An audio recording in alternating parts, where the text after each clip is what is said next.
विराटनगर महानगरपालिकाले आगामी आर्थिक वर्षका लागि 3 अर्ब 56 करोड 47 लाख रुपैयाँको बजेट सार्वजनिक गरेको छ। बुधबार आयोजित नगरसभामा उपप्रमुख शिल्पा निराला कार्कीले चालु आर्थिक वर्षको तुलनामा करिब 10 करोड रुपैयाँ घटाएर आगामी वर्षको बजेट प्रस्तुत गर्नुभएको हो।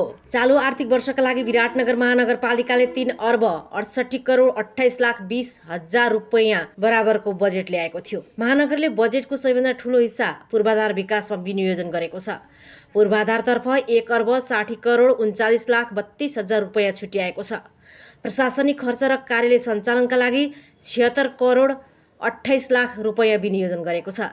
सामाजिक विकासतर्फ 26 करोड 50 लाख बजेट छुट्याएको छ। शिक्षामा 10 करोड 9 लाख र स्वास्थ्य क्षेत्रमा 7 करोड 3 लाख रुपैयाँ रहेको छ। महानगरले 1 अर्ब 27 करोड 20 लाख रुपैयाँ आन्तरिक आयबाट सङ्कलन गर्ने लक्ष्य राखेको छ। बजेटका अन्य स्रोतहरूमा सङ्घीय सरकारबाट 1 अर्ब 7 करोड 28 लाख र प्रदेश सरकारबाट 14 करोड 26 लाख रुपैयाँ अनुदान प्राप्त हुने अनुमान गरिएको छ।